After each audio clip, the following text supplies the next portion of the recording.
Chicagoland. Chicagoland, the old track of dreams. Some dreams were made, some dreams are broken. But let's go 8 laps and try to remain out front if possible. And let's get this dub. We got 10 people. That means 9 people chasing us. All that really matters is that those people are behind us at the end of lap 8.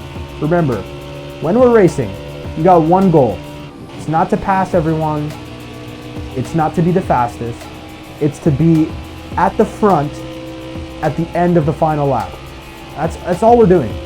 So everything that you are investing in terms of skills, if it's not towards that goal, then it's not towards the right one. So as we got 1 lap down here, we're doing a good job. So let's pull up the gaps on the upper left-hand side, or I guess it's this way. And we are absolutely smoking the field at this point. This is probably not the best video in terms of entertainment, to be honest. It's not the strongest field. You know, sometimes we'll get races with some of the best guys in the world where it's like, okay, you know, when you have guys that are, you know, the best in the world in a certain thing, after, like, for example, when you go, like if you look at the NASCAR Coca-Cola iRacing series or anything like that, there's not much variation towards the top unless you have cheating. So once you get like the really good guys, it's all like a game of inches, and that goes for real life, and it goes for you know, virtual stuff. You know, for me, real life, that would be karting.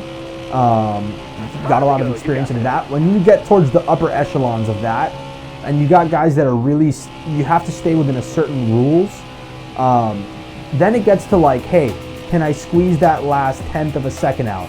In swimming, we got the Olympics going on as we speak.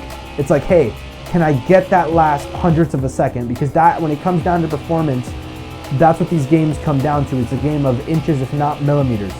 But you know, in public lobbies like this, it's, you know, when you got a guy like me who, for all, you know, I don't mean to be like cocky or anything, but I'm very good at it.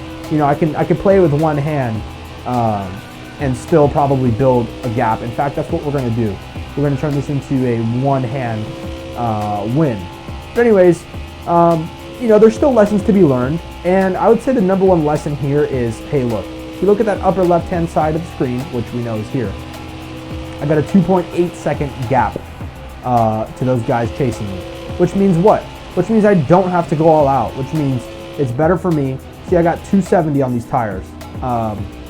That doesn't need to be there.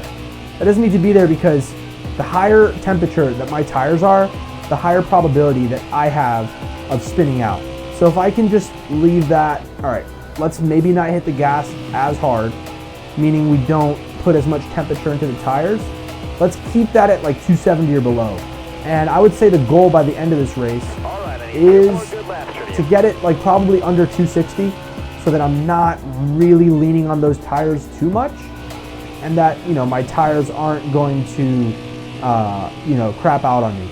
But also, as you're doing that, what you're doing is you're, and you have like people chasing you. So like, look, I'm going pretty much like half. I'm not building another lead, but what I'm doing is, if they were to mount a comeback, let's say, look, we're on the last lap. If they were to start mounting a comeback, now that means my tires are at 240 degrees. I still got 92% in them.